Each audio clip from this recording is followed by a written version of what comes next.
Olá, você conhece mitologia grega? Já ouviu falar como Hércules, com sua força sobrenatural, venceu o leão de Medeia ou a hidra de Lerna? Já ouviu como os gregos conseguiram destruir os troianos, oferecendo-lhes de presente um cavalo de madeira dentro do qual o exército grego se escondia para em seguida tomar a cidade de Troia? Já ouviu falar da invencibilidade de Aquiles, que fora assassinado após ser alvejado no seu único ponto fraco de todo o seu corpo, o seu calcanhar? Já ouviu falar de como Zeus dominava sobre todos os deuses com o seu raio poderoso? Já ouviu histórias sobre o deus da guerra Hades ou Ártemis, Apolo, entre outras figuras da mitologia? Já ouviu dizer que Édipo arrancou os próprios olhos após ter descoberto que havia se casado com sua mãe e tido com ela 4 filhos? Essas e outras histórias fazem parte da mitologia grega. E esse é o tema inicial para falarmos do nascimento da filosofia. Mas por que falar de mitologia grega se vamos falar, na verdade, de o nascimento da filosofia?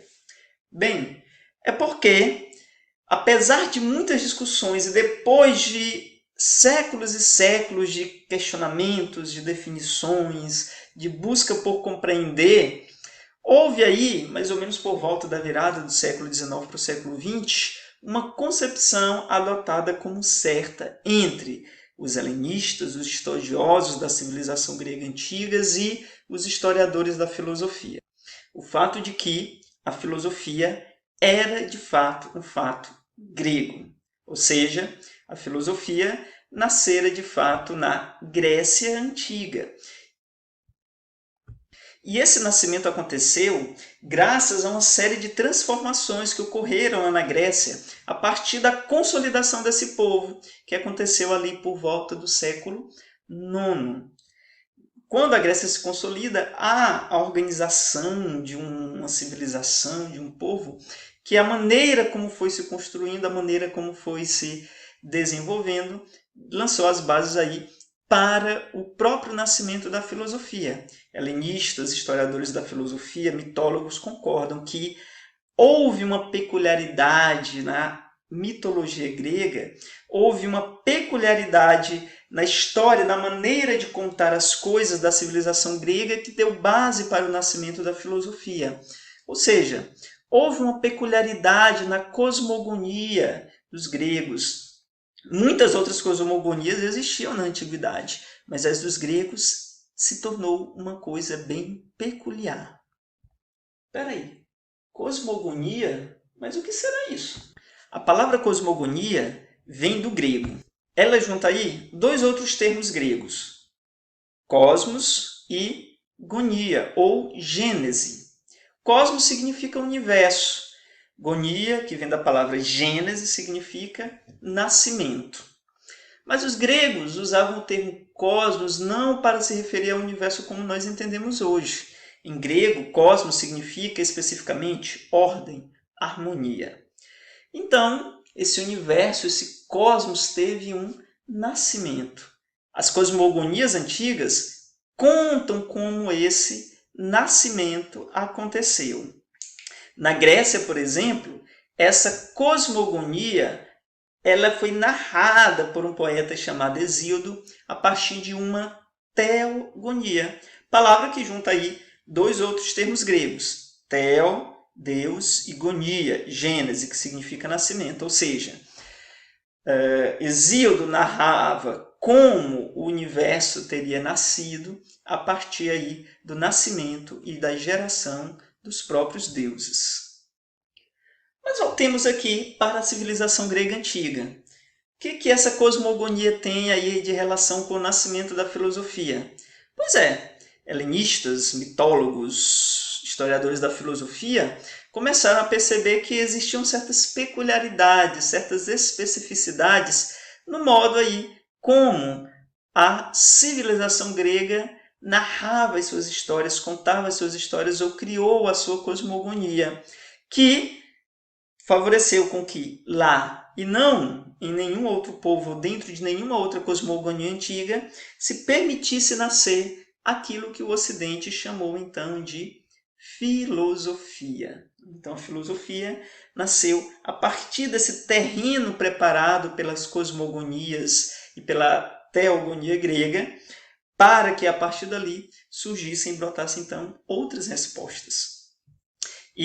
Mas por que falar mais uma vez de mitologia grega, de filosofia, de história e misturar essa coisa toda? É porque quando nós falamos da Grécia Antiga, em nenhum momento podemos separar, sobretudo nesse momento de sua consolidação por volta do século IX, a história da mitologia. Afinal de contas, os mitos foram a forma como os gregos contaram a sua história. Então nós não podemos, de maneira nenhuma, separar aí esses dois elementos. A Guerra de Troia, por exemplo, é um bom exemplo disso. Historiadores aí investigam a possibilidade da existência dessa cidade, da qual restam apenas alguns resquícios, ou possibilidade de alguns resquícios, chamada de Troia, que foi aí o cenário de uma das mais lendárias histórias da civilização grega antiga, que foi a Guerra de Troia, essa briga aí, essa disputa entre gregos e troianos, que tinha como pano de fundo e como uma das personagens principais a figura de Helena, nada mais, nada menos aí que Helena, que era mulher de Menelau e que apaixonou-se por um troiano, fugiu com ele para a cidade de Troia, e daí nós já conhecemos aí toda essa história de como ela se desdobrou, de como ela aconteceu, de como isso acirrou ainda mais os ânimos entre gregos e troianos, resultando aí na vitória dos gregos sobre os troianos, graças aí a uma astúcia dos gregos, criar um enorme cavalo para dar de presente para os gregos, e quando eles festejaram, comemoraram, se embriagaram, os gregos então saíram de dentro do cavalo e tomaram a invencível cidade de Troia. Então, mito, narrativa, história se misturam aí na civilização grega, e foi essa mistura, a maneira como isso foi contado, que criou aí o ambiente propício para o nascimento da filosofia entre os gregos e não os outros povos. Uma coisa, por exemplo, que a mitologia grega já havia observado e que era contada e narrada em suas histórias era, por exemplo, de que o universo não era constituído de forças aleatórias ou forças que agiam conforme o sabor do acaso.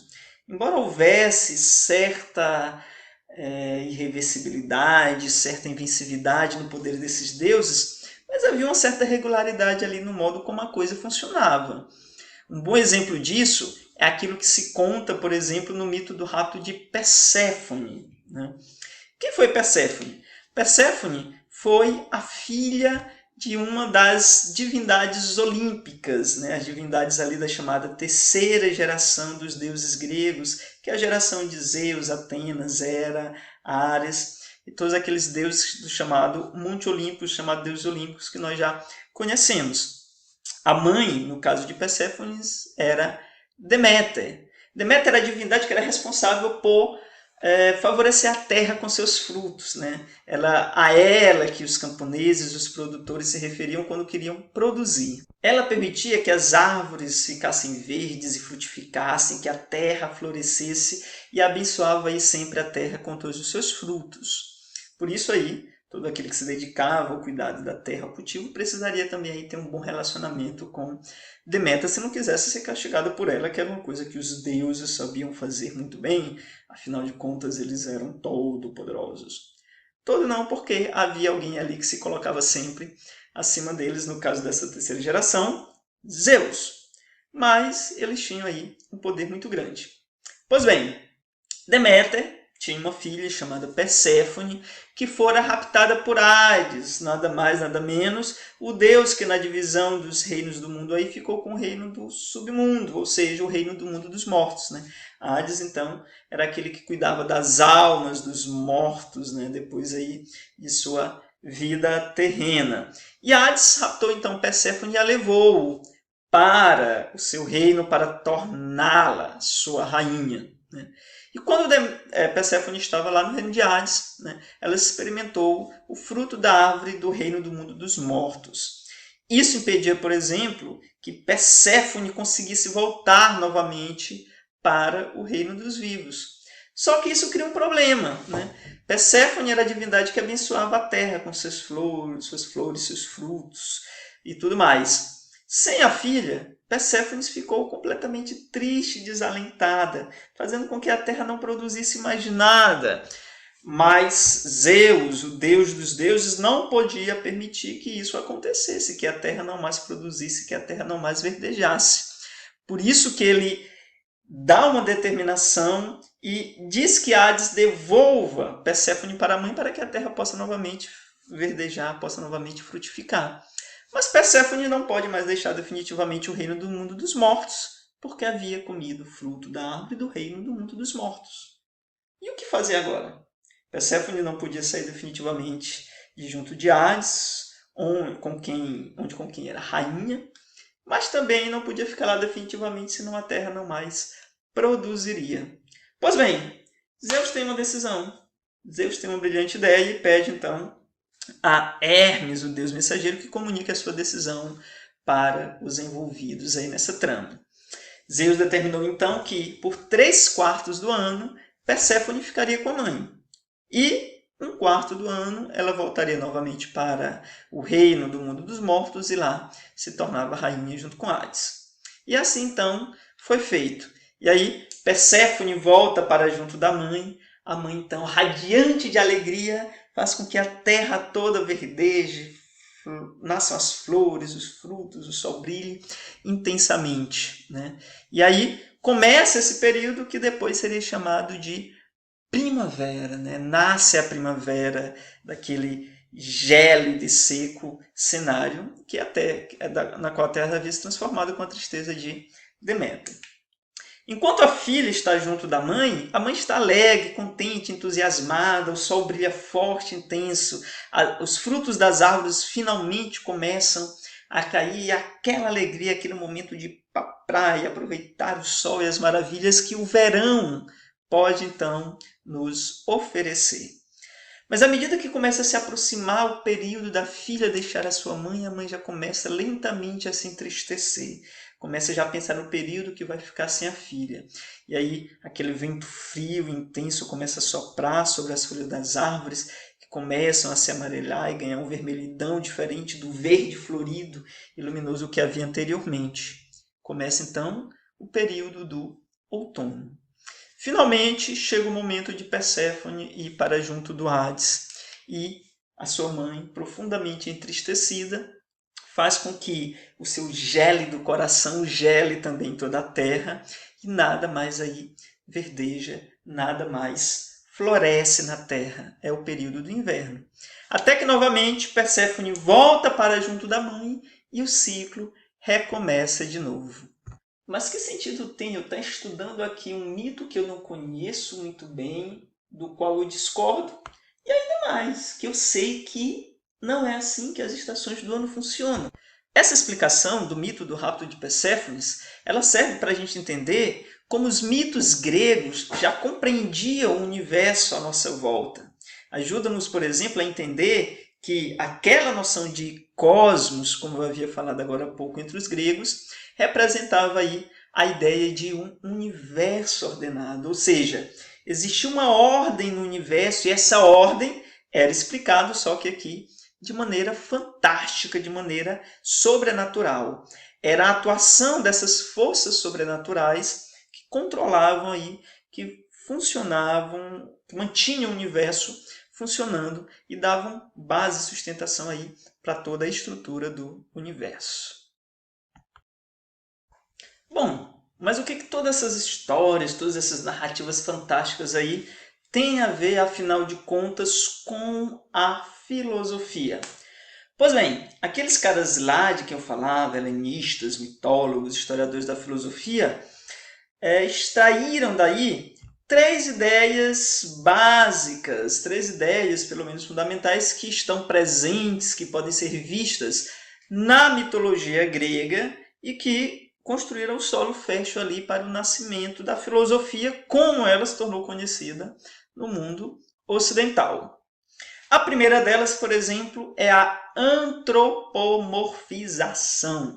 Que palavra grande e estranha é essa? Significa, literalmente, né, a ação de adquirir a forma humana. Né? Anthropos, em grego, significa humano. Né?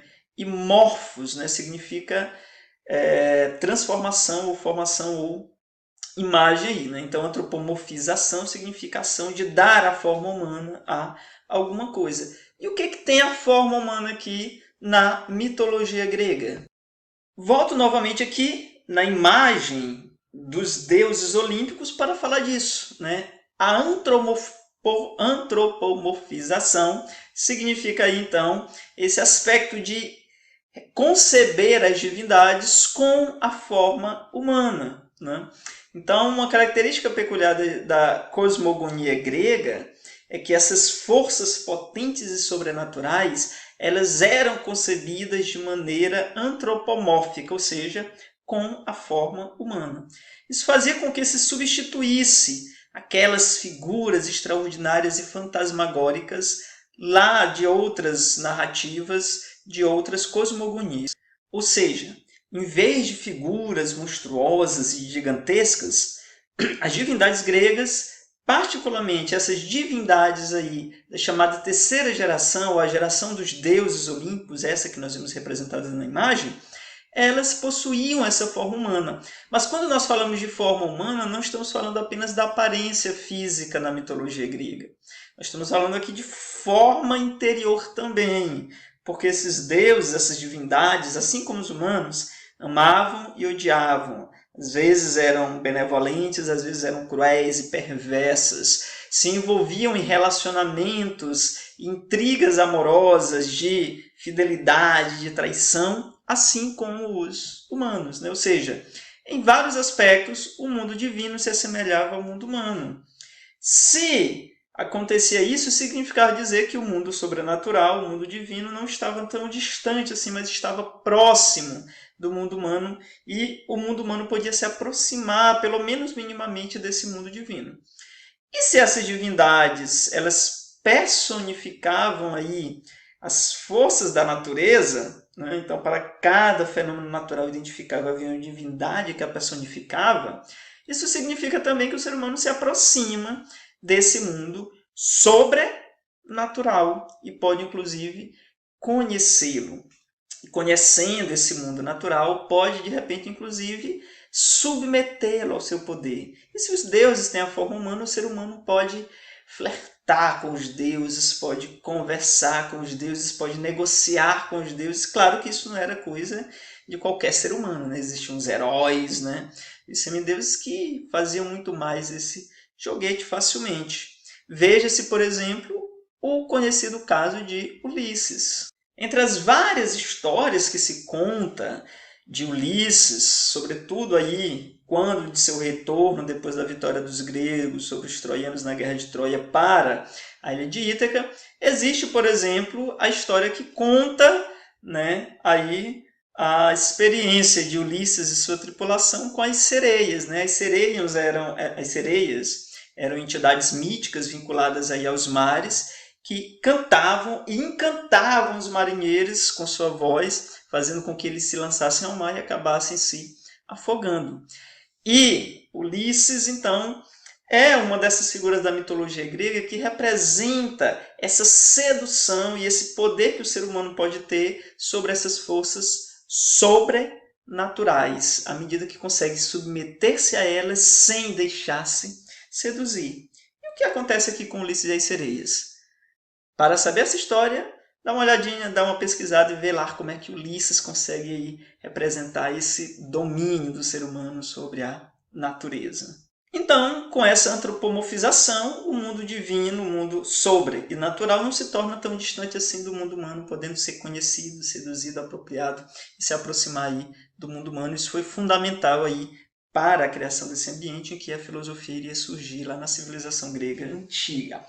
Outra característica é uma unidade de regulação de forças, né, representada na terceira geração dos deuses, ou nos deuses olímpicos pela figura de Zeus. Ou seja, os deuses eram superpotentes, eram imortais como Zeus, tinham cada um o seu campo de atuação, mas Zeus meio que mantinha ali a ordem e a organização, como acontece aí no rapto de Perséfone, né, em que Zeus intervém naquela história, intervém ali nos acontecimentos para não deixar que a coisa funcione meio que ao léu. Então essa unidade de regulação de forças aí, ela acaba sendo uma referência fundamental e que vai sendo construída paulatinamente na cosmogonia grega, particularmente aquela criada então por Hesíodo. Né? Então Hesíodo vai falando como em cada momento ali existe uma divindade meio que se colocava acima das outras divindades. Nós podemos ver isso, por exemplo, na narrativa das 3 gerações da cosmogonia de Hesíodo, né? Ou da teogonia aí de Hesíodo. Né? A primeira geração, que é a geração de Urano e Gaia, em que Urano dominava aí sobre as outras formas de divindade, porque ele deitava-se eternamente sobre Gaia, né? Fazendo com que a Gaia, a mãe terra, gerasse muitos frutos, mas que esses frutos não pudessem sair do ventre de sua mãe. Né? Então, a relação de Urano e Gaia geravam outras forças potentes e sobrenaturais, mas que ficavam recônditas no seio da mãe Gaia por conta aí da autoridade de Urano. Até que Gaia forja, né, do metal de suas entranhas uma ferramenta e dá para um de seus filhos, Cronos, né, a personificação aqui do tempo, que castra Urano e aí liberta a mãe e todos os seus irmãos aí da tirania e do poder total de Urano. Daí então todos os filhos da natureza tornam-se submetidos ao Cronos. Olha que curioso, né? Todos os elementos da natureza tornam-se submetidos às forças do tempo. Uma curiosidade interessante que já nasce lá na mitologia grega. Pois bem, Urano, então, é destronado e Cronos assume o seu poder. Né? Então, existe ali várias divindades, mas existe uma, Cronos, aqui, que submete todos à sua autoridade. E aí, assim acontece também com as outras divindades que são geradas por Cronos. Cronos, né? Ele aí tem vários filhos, né? Com Reia, que é uma titânida também como ele, um titã, filho de Urano e Gaia.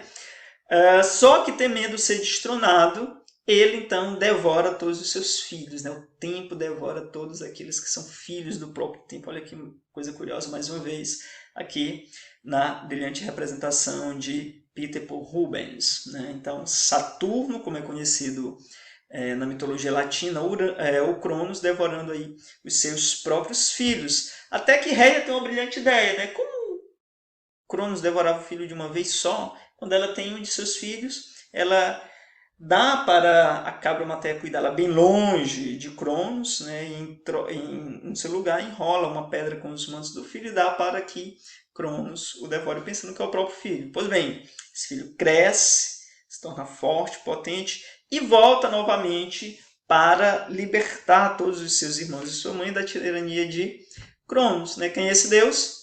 Zeus, né, que dá origem aí à terceira geração, a segunda lá de Cronos e a terceira geração aqui, a geração de Zeus, que por destronar Cronos, né, concede, né, a superação, né, a superposição ao poder de Cronos, ao poder do tempo, conferindo aí a si e aos seus outros companheiros a imortalidade, ou seja, colocar-se acima das forças do tempo. Então, esse outro aspecto aí, a unidade de regulação de forças, ou seja, existe uma divindade ali que regula as outras divindades, acaba sendo uma característica fundamental da mitologia grega. E por último, mas não menos importante, como vimos também no mito do Rápido de Perséfone, a compreensão da ordem. Né? Existem forças potentes e sobrenaturais, mas existe uma ordenação em todas elas, existe uma harmonia em todas elas. Essa forma harmônica, bela, né, ordenada, não só de compreender o universo, mas também de narrar isso por meio, né, do canto mítico, né, por meio das narrativas míticas, é um outro aspecto aí fundamental da mitologia grega.